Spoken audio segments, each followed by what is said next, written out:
आणि यानंतरची बातमी आहे पुणे अत्याचार प्रकरणासंदर्भातील पुणेमधील स्वारगेट बस स्थानकामध्ये तरुणीवरती अत्याचार झाला। शिवशाही बसमधील अत्याचार प्रकरणी आता आरोपी दत्ता गाडेची डीएनए चाचणी देखील होणार आहे। दत्तात्रय गाडेची डीएनए चाचणी होणार आहे। त्याला पोलीस कोठडी सुनावण्यात आलेली आहे आणि डीएनए चाचणीसाठी रक्त आणि केस फॉरेन्सिक लॅबला पाठवण्यात आलेला आहे। या सगळ्या संदर्भात सविस्तर तपशील आपण जाणून घेऊयात। रोहन कदम आपले प्रतिनिधी पुण्यामधून जोडले गेले आहेत। रोहन, डीएनए चाचणी होणार आहे, सविस्तर तपशील। तेजस, खरं तर हा जो दत्तात्रय गाडे आरोपी आहे तो खूप एकदम डोक्याने आणि बुद्धिमत्ताने चलाक असलेला पाहायला मिळतंय। कारण का मागील 2 महिन्यांपूर्वी स्वारगेट पोलिसांनी त्याला एका प्रकरणामध्ये अटक केलेली होती। त्यावेळी देखील त्याने सांगितलं होतं की मी गे आहे।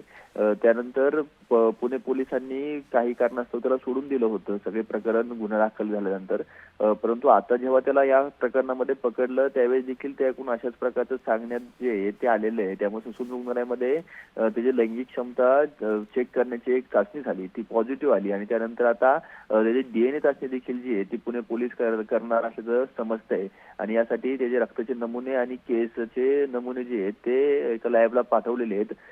ज्या बसमध्ये हा सगळा अत्याचार घडला त्या बसमध्ये देखील पोलिसांना काही पुरावे मिळालेले आहेत। त्या पुराव्यांसोबत ते सगळं चेक केलं जाणार आहे, व्हेरीफाय केलं जाणार आहे आणि ही सगळी केस जी आहे ती अधिकाधिक स्ट्रॉंग बनवण्यासाठी किंवा कोर्टामध्ये कुठल्याही प्रकारची जी आहे ती हे राहिलं नाही पाहिजे।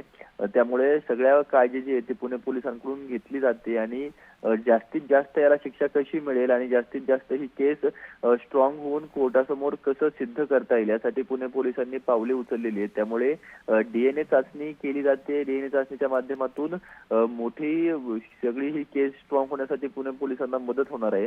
आणि ज्या पद्धतीने बाहेर नेरेटिव्ह पसरवले जात आहेत ते नेरेटिव्हला कुठेतरी छेद देण्यासाठी जे आहे ते पुणे पोलिसांनी सध्या पावले उचललेली पाहायला मिळत आहेत। अगदी धन्यवाद रोहन, आपण दिलेल्या सविस्तर माहितीसाठी। बातमी संदर्भातले अपडेट जाणून घेऊ।